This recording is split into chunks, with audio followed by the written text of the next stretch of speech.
نانات وی کلشکر صدقا وفا کا پیکر علماء دیوبند علماء دیوبند۔ فلسطین، الفاظ پرانے ہو چکے لیکن منظر نہیں بدلا۔ جب سے ہم نے ہوش سنبھالا ہے اس وقت سے فلسطین کے بارے میں یہی سنا ہے کہ وہ بہت مظلوم ملک ہے۔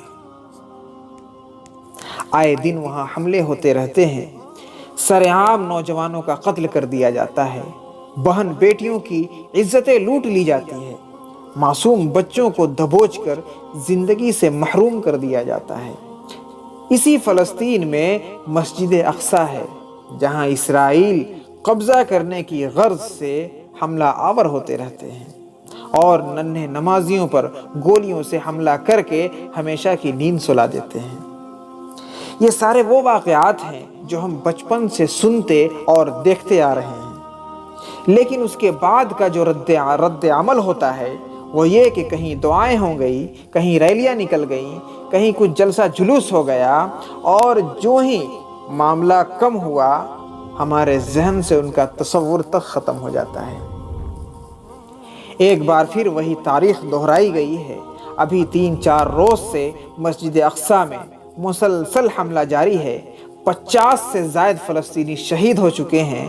ایسے میں بھی ہمارے بے حس اور نامراد تنظیموں، مسلم ممالک کا وہی حال رہا جو ماضی میں تھا۔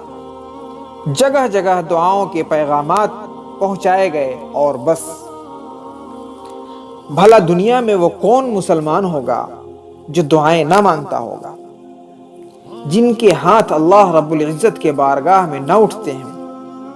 یہ تو عام چیز ہے، لیکن اسرائیل کے پٹھو، اسرائیل کے غلام، اسرائیل کے تلوے چاٹنے والے کچھ کرنے کے بجائے دعاؤں پر اکتفا کرتے ہیں جو کہ عین شریعت کے خلاف ہے۔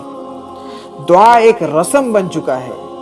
رسم اس لیے کہ جیسے ہی حملہ ختم ہوا، دعا تو دور کی بات ہے، فلسطین کا تذکرہ تک نہیں ہوتا۔ کتنے ایسے مسلمان ہیں جو مسجد اقصی کو جانتے تک نہیں۔ اب بہت ہو گیا، خوب دعائیں مانگ لی، آخر کب تک یہ ڈرامہ چلتا رہے گا اور کب تک ذہن و جسم کو غلام بنا کر رہیں گے؟ 57 ملک مل کر ایک مسجد نہیں بچا سکتے، اس سے بڑی بے شرمی اور کیا ہوگی؟ سلام ہے ان ماؤں پر جو دودھ پیتے بچوں کو مسجد اقصی کے تحفظ کے لیے قربان کر رہے ہیں اور مسلم ممالک پر بے شرمی کا تماچا لگا رہے ہیں۔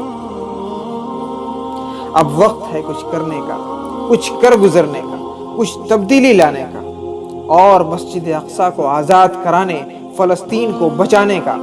اس کے لیے دعا کے ساتھ ساتھ اگر مالی مدد پہنچائی جائے تو کچھ دور نہیں، کچھ بعید نہیں کہ وہاں کی حکومت کی معیشت مضبوط ہوگی اور پھر نقشہ کچھ اور ہوگا۔